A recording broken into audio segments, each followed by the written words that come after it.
The Lee Enfield SMLE chambered in .303 British. There are many like this one, but this one is special to me. This variant of the Lee Enfield is the #1 Mark III Star. That version was released around 1915 and saw service in World War I, World War II, and afterwards. There were millions of Lee Enfield rifles produced across all the different variants. Thousands of them were imported into the U.S. and Canada. So what makes this one special to me, and why would I hang on to this non-original rifle? The bubbed gun that so many on the internet would bemoan its current state and belittle a man for owning. Surplus Enfields were sold into the U.S. and my grandfather acquired this one. He passed away before I could learn about his usage of the gun. I had seen a couple pictures of deer hanging in trees at the cabin he built on a lake in northern Minnesota. Did he hunt with it? That's what I imagined he did. This one was sporterized, and I'm not sure if the importer did it or my grandfather. My suspicion is the importer cut the wood down and my grandfather added to the finish. I picked it up after he had passed, and I started to fiddle with it. I took the bolt out, dropped the magazine, closed the bolt with and without cocking, etc., just trying to make myself feel comfortable with it. At one point, when I had the bolt out, I managed to spin the bolt head a full rotation. I wasn't able to close the bolt after that, and I was confused as to why. I figured it out later, and I felt like the 21-year-old noob that I was. I learned the rifle cocked on closing of the bolt. It wasn't until a lot later that I learned the history of the rifle, where the Lee Enfield was used and by whom, how effective it could be, and how the British had made so many modifications to it throughout its time of service. I researched the stampings on this rifle. It was made in Lithgow, Australia, and some of the work coming from the Orange, Australia factory. The crown stamps, the broad arrows, the proof mark, all the neat stuff that was on there. When I got the rifle back to Texas, I figured every rifle should have a scope, or how could you possibly use it? So I took the rifle into a gun shop and I asked them to mount a scope. Here you can see my folly. I took the rifle on my very first hunt of any kind, and I had to sight in the scope.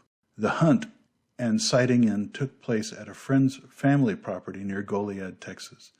I must have shot 40 rounds trying to get that early 1990s cheap scope and rings to meet my expectations, all the while whining about shooting a rifle with a brass butt plate.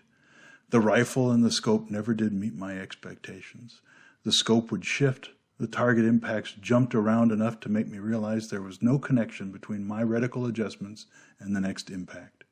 I pulled the scope off. That session of shooting with friends and the tomfoolery we engaged in made great memories. I want my boys to grow up having property they can enjoy with their friends, and hopefully they will have friends like Short, Tiny, Zip, Psycho, Cap, and Sloth. With names like that, how can they not all be kings of immaturity? The rifle has been in my safe for decades, with me unhappy with its scope performance, until I had some free time around 2020, 2021. It was a time of isolation for some reason or another, but it reunited me with the gun and the memories. I was visiting my local FFL and noticed he had some .303 ammo. I bought up a few boxes.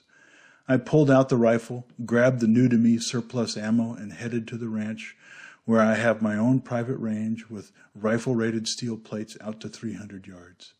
I put a few hits on a C-zone IPSC target. I used the adjustable rear sight for the first time.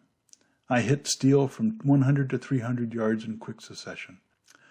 The disappointment of the scope issues was gone. I was happy and full of thoughts of my grandfather and my old friends, now scattered across the states with families of their own. It was a wonderful day. A long time ago, at a gun show, I picked up some clips. You can reload the rifle with 5-round clips, pressing the bullets down from the top and into the magazine. The magazine holds 10 rounds. The magazines are removable with the release just in front of the trigger. The left one is a #1 magazine, and the right one is a #4 magazine. The grooves go all the way to the end of the #1 magazine, and not on the #4. I mentioned the large quantities of Enfields imported into the U.S. and Canada. Ammunition was plentiful and cheap for a long time, but that time is gone. I went back to my favorite FFL to get some more of these precious pills, but he had sold the rest of his stash online, shipped them off to some other guy that is now building memories. I did a search on AmmoSeek. A 20-round box of newly manufactured hunting ammo for the 303 will set you back almost $60, and that's before shipping. I haven't been able to find it for a long time at my local sporting goods stores. Today, I have it out for a few more shots, 100 to 250-ish yards. The ring of steel is rewarding. A few surplus rounds, a few modern rounds, a reload from the stripper clip, and I wrap it up. So what will happen with my rifle? It's going to sit in the safe probably for another decade until I can convince one of my boys that the old brass butt plate only looks menacing and the kick isn't really that bad from this old British round. We'll hit some steel. I'll tell them a story or two about my experiences with the rifle, the man I inherited it from, and the friends with whom I shot it.